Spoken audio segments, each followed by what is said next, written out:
Peak by Roland Smith, Chapter 16, ABC, Part 1, page 107 of your novel.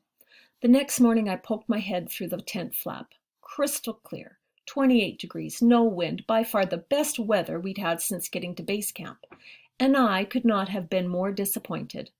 I had a sore throat, and it felt like the muscles and joints inside my skin had been replaced with broken glass. Sanjo was sitting outside waiting for me, dressed in my former clothes, including my so-called junk boots. And there was an added touch. The Peak Experience logo had been sewn on both the parka and his stocking cap.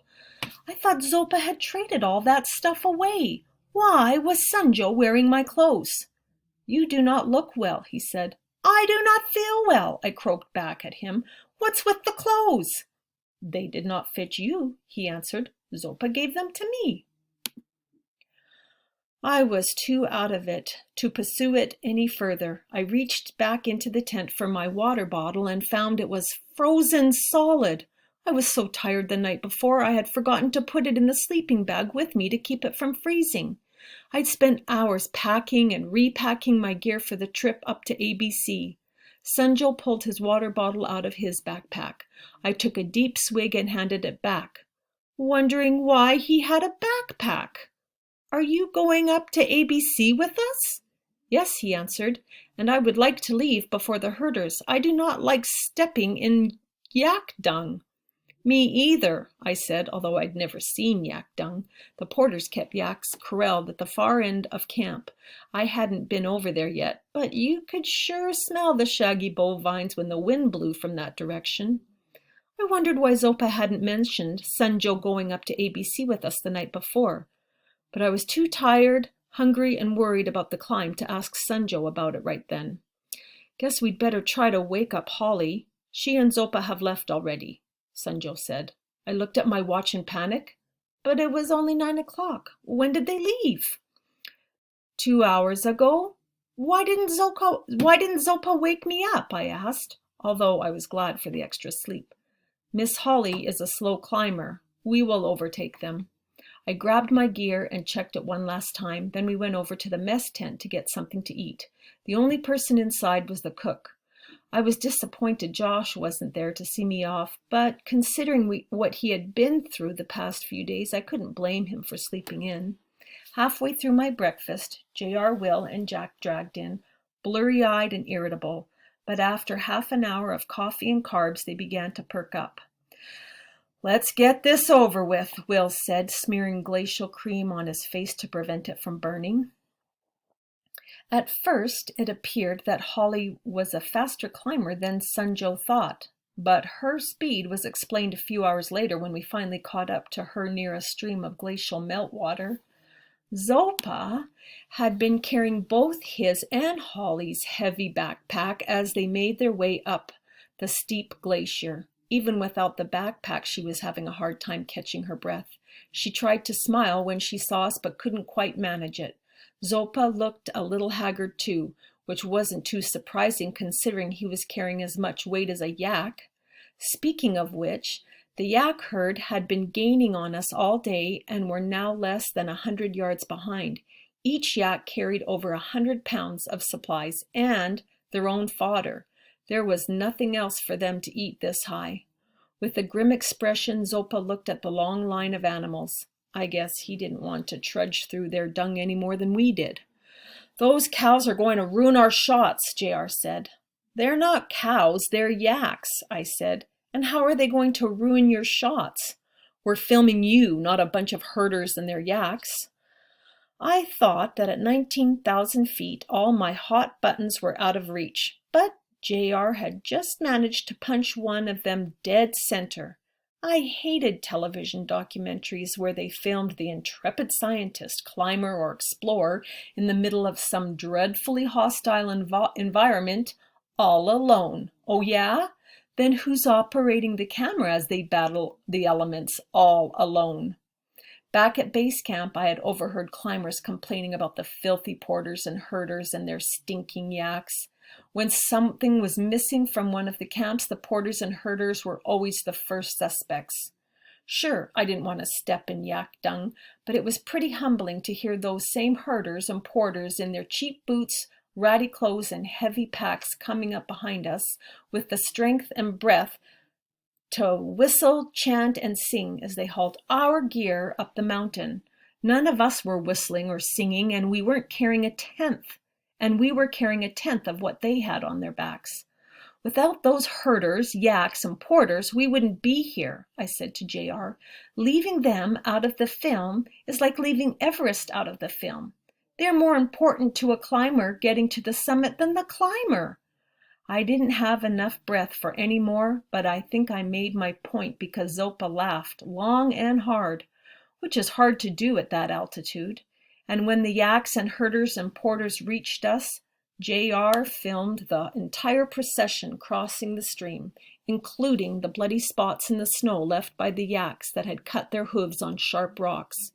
We gladly followed their dung trail all the way up to the intermediate camp. The camp wasn't exactly what I expected. It was located at the very edge of an unstable cliff above a roaring glacial river. Behind us was a slope that looked like it was going to come tumbling down on top of us. I pointed out these two potential disasters to Zopa, and as an exclamation mark, a boulder popped loose and came tumbling down the slope, sliding to a stop about 50 feet from where we were standing. "It's level," Zopa said, as if a comfortable sleep were all that mattered before we were crushed to death. I looked around at the others. None of them seemed bothered, but that might have been because they were so exhausted they could barely move. I knew exactly how they felt. The simplest tasks seemed to take forever, and we weren't even up at ABC yet. There were 3 higher camps above that. After setting up our tent, Sanjo and I had decided to bunk together so we didn't have to carry up an extra tent. We set up Holly's. She hadn't uttered a single word since we'd caught up to her. She was sitting slumped on a flat rock like a puppet with its strings cut, watching us through dull, lifeless eyes. Sanjo went to help Zopa and the other Sherpas get dinner ready, and I walked over and asked Holly how she was doing. She took several deep breaths and on the last exhale managed a wheezy, "Fine." At sea level, anyone who looks like she did would be in the back of an ambulance on their way to emergency.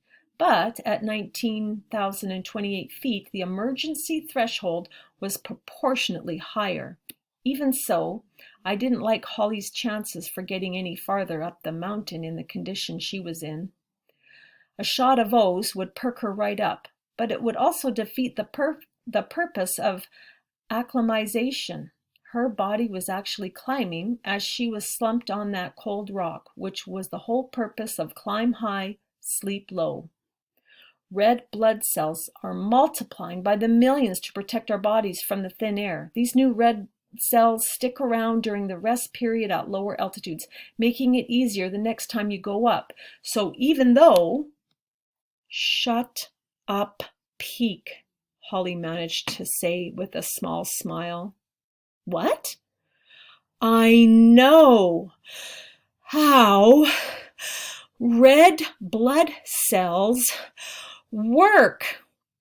I stared at her completely dumbfounded until I realized that somewhere in the middle of my thoughts I had started talking out loud without realizing it, which should give you some idea of what kind of shape I was in. "Sorry." Holly nodded. "Help me to my tent." When I got her up, she swayed, but a couple of shallow breaths steadied her. It took us a good 5 minutes to walk the 15 feet to the tent, and by the time we got there, we were both gasping. It felt like somebody had cut my strings. What was happening to me? I deposited Holly in her tent, then slowly made my way over to Sanjo and Zopa, wondering if I was going to make it there without collapsing. Zopa handed me a cup. I took it from him, but I wasn't sure what I was supposed to do with it. "Drink," he said. "Oh yeah," I thought sluggishly. "A cup. You drink from it." That first sip flowed down my esophagus and hit my belly like some kind of magic elixir. "What is this stuff?" Zopa stared at me. "Tea," he said. With sugar. What kind of tea? Plain old green tea. He reached into the inside pocket of my Gore-Tex coat, pulled out my water bottle, and shook it. It was nearly full. Dehydration, he said. You are not drinking enough. This will kill you faster than the thin air. He nodded towards Sunjo, who also had his hands wrapped around a mug of tea. Sunjo is guilty too. I hadn't felt thirsty all day, but I knew Zopa was right. If you wait to drink until you were thirsty at this altitude, it might be too late. Holly, I said with alarm, thinking she was suffering from dehydration too. Zopa shook his head. Miss Holly has had plenty of fluids, he said. I made certain. She's not doing well, I said. I have seen worse, Zopa said, and some of those made it to the summit. You can never tell who the mountain will allow and who it will not.